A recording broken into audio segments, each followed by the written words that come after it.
Pandian store சீரியலில் அடுத்த வர எபிசோடில் நம்ம கோமதி இருந்துட்டு பொண்ணை வாழ வைக்கிறேன்னு சொல்லிட்டு இப்படி அவளோட வாழ்க்கையே கெடுத்து நிற்கிறீங்களே.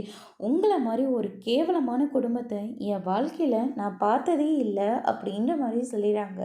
அதுக்கு அடுத்ததாக பார்த்திங்கன்னா நம்ம பாண்டியன் இருந்துட்டு கோமதி இவங்கக்கிட்டலாம் பேசி நீ இதுக்கு உன்னோட தகுதியை இழக்கிற, இவங்கக்கிட்ட பேச நமக்கு எதுவுமே கிடையாது. தயவு செஞ்சு நீ கொஞ்சம் அமைதியா இரு. மற்றது எல்லாத்தையும் இந்த போலீஸ் அவன் பார்த்துக்கும் அப்படின்ற மாதிரி சொல்லிடுறாங்க. நீங்கள் சொல்லுங்கள் மேடம், எங்களை ஒரு நாள் ஃபுல்லாக ஜெயிலில் தூக்கி வச்சிங்களே, இப்போ சொல்லுங்கள் நீங்கள் பண்ணது சரியா அப்படின்ற மாதிரி சொல்லிடுறாங்க. இவங்க உங்கள் மேலே கம்ப்ளைண்ட் ஸ்ட்ராங்காக கொடுத்தாங்க.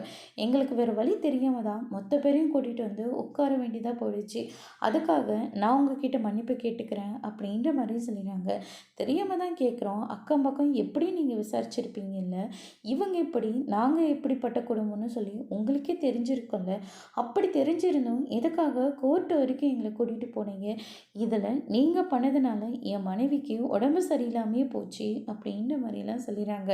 அதுக்கு அடுத்து தான் பார்த்தீங்கன்னா ஒன்றும் பிரச்சனை இல்லை, நீங்கள் குடும்பத்தோடு சேர்ந்து இவங்க மேலே கம்ப்ளைண்ட்டு கொடுங்க, இவங்கள தூக்கி நான் ஜெயிலில் வைக்கிறேன் அப்படின்ற மாதிரி சொல்லிடுறாங்க.